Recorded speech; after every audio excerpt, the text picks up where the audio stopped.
करतो उभा आहे, कारण मला ज्या विमानाने जायचं आहे त्या पायलटचे आवर्स संपत आहेत, म्हणून आधी उडावं लागणार आहे, म्हणून मी उभं राहिल्याबद्दल स्टेजवरच्या सगळ्यांची मी माफी मागतो.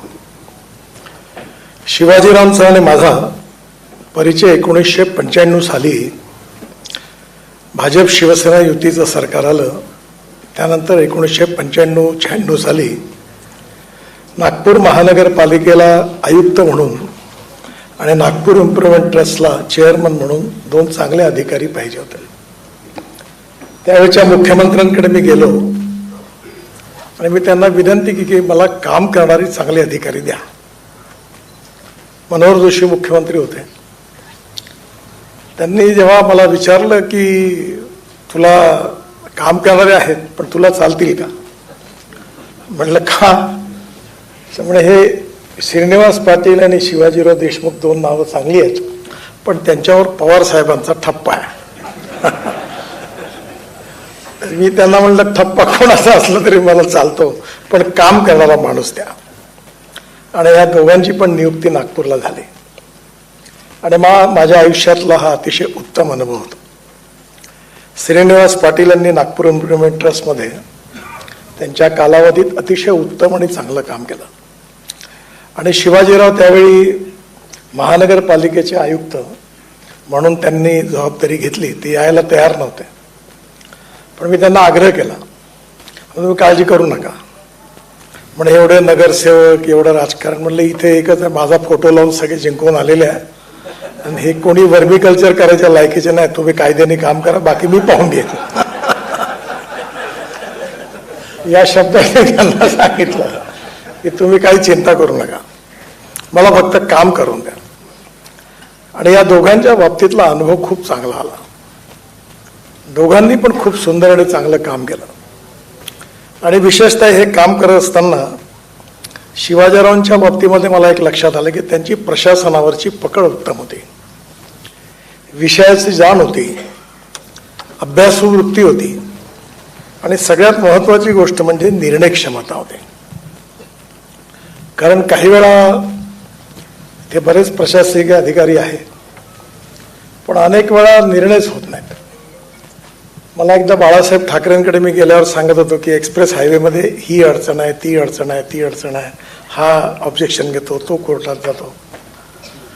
तर ते मला असं म्हणाले की तुला मंत्री केला, तू मला कशाला सांगायला तू तुझी जबाबदारी आहे, तू सांभाळ. आणि त्यांनी मला ॲक्रिलिकच्या शीटवर लिहिलेलं एक वाक्य होतं, असं एक पाटी दिली, I like people who can get the things done. आणि मला म्हणाले तुला एक काम करायचं, तू बघ तुला काय करायचं. म्हणून मग काळजी करू नका, मी करतो. आणि मला अनुभव आला की सरकारमध्ये फायनान्शियल ऑडिट होतं, पण परफॉर्मन्स ऑडिट होत नाही. त्यामुळे अनेक कलरलेस, टेस्टलेस, ऑर्डरलेस, म्हणजे रबचं फेअर करणारी अशी मंडळी अनेक त्यांचा अनुभव येतो. त्यातले कुणी इथे नाही आहेत. त्यामुळे निर्णय घेणं, योग्य निर्णय घेणं आणि कायद्याला न तोडता, don't break the law, bend the law up to the last limit of the breaking point, पण निर्णय झाला पाहिजे. आणि ही जे मी पाहिलं की त्यावेळी शिवाजीरावांनी असे अनेक निर्णय घेतलेत आणि आमच्या प्रशासनामध्ये अनेक चांगली कामं झाली. आणि ही सगळी कामं होत असताना त्यांच्याशी आणि श्रीनिवास पाटलांशी पण माझे अतिशय व्यक्तिगत संबंध झाले. श्रीनिवास पाटलांना आठवत असेल, एकदा मी विमानातून आलो, त्याच विमानातून पवार साहेब आले, तेव्हा श्रीनिवास पाटील साहेब एअरपोर्टवर आले होते.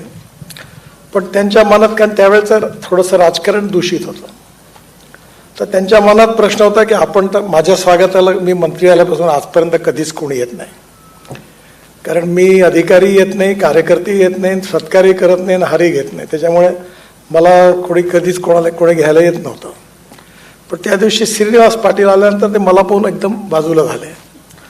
तर माझ्या लक्षात आलं की हे पवार साहेबांच्या स्वागताला आले, कदाचित हे मला कळून बाजूला सरकले असते.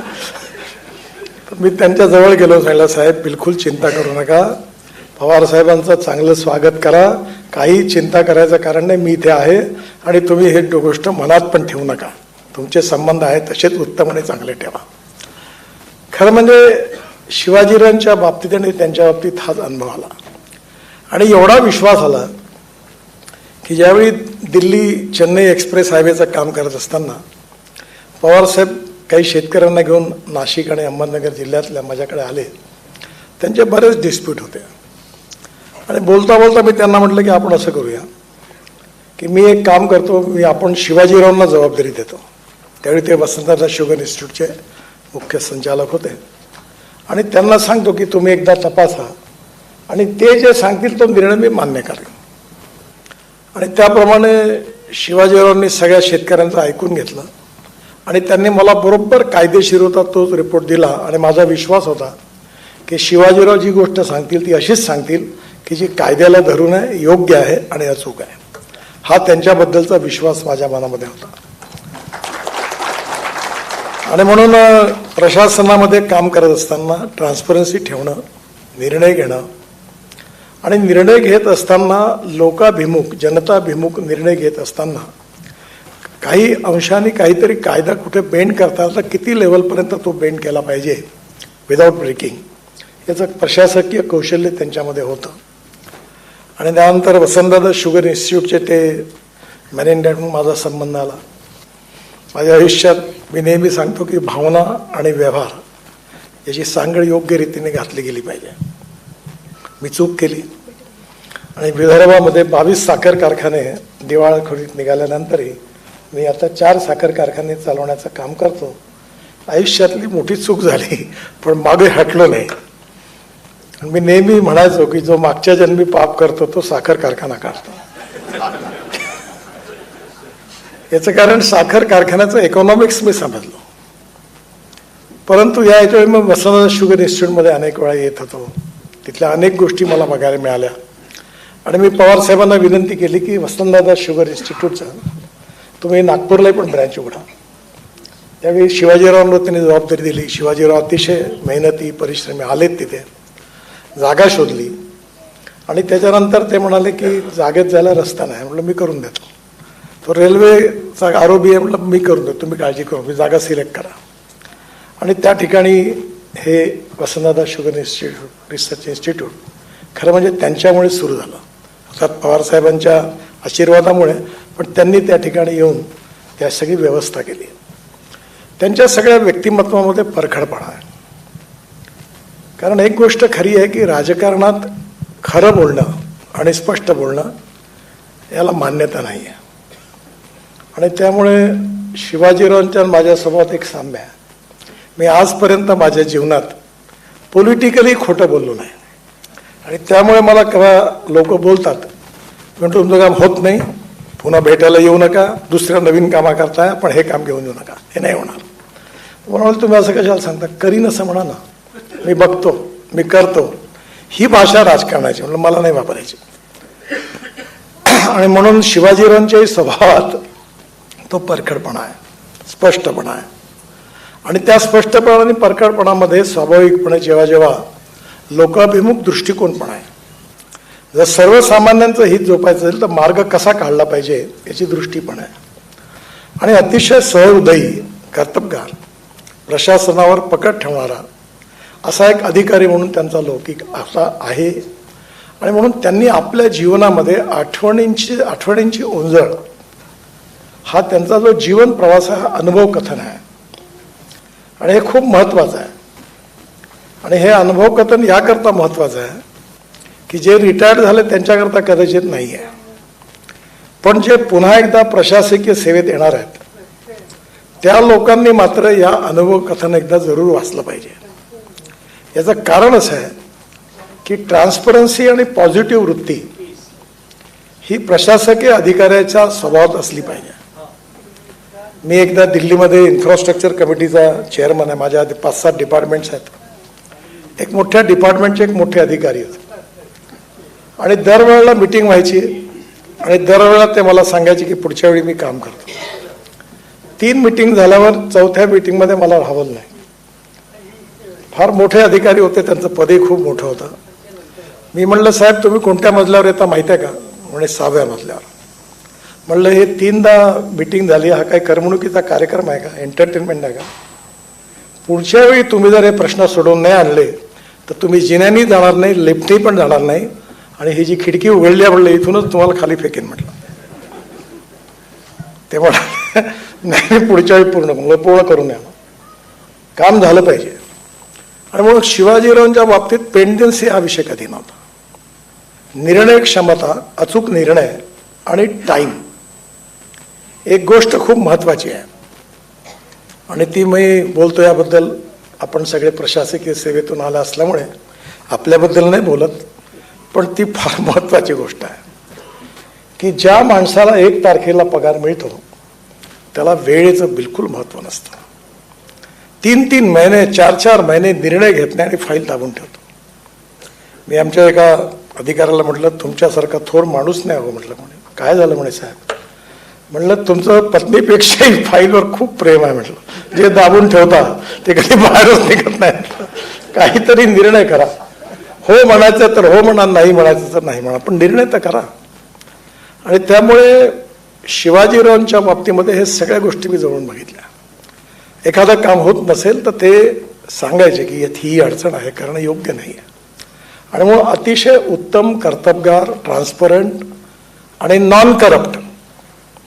राजकारणाबद्दल बोलायची आता काही सोय नाही आहे, पण आता प्रशासनाबद्दलही फार काही आत्मविश्वासाने सांगता येत नाही अशी स्थिती आहे. अर्थात मी केवढाबद्दल बोलत नाही, पण याच्यात त्यांची परखड वृत्ती असताना देखील कर्तव्याचं पालन करत असतानाही इंटिग्रिटी अनडाऊटफुल राहिली. आणि मग अशा एका उत्तम अधिकाऱ्याने आपल्या जीवनातल्या अनेक अनुभवाचा, कारण प्रशासन कठीण आहे, लोकशाही ज्या 4 स्तंभावर उभी आहे, legislative wing, executive wing, judiciary आणि मीडिया, ह्या 4ही गोष्टी जेव्हा इक्विलिब्रियम सांभाळून ठेवतील तेव्हाच राज्य चालणार आहे. आणि अशा वेळी प्रशासनामध्ये काम करत असताना पक्ष बदलतात, माणसं बदलतात, संघटना बदलतात, विषय बदलतात.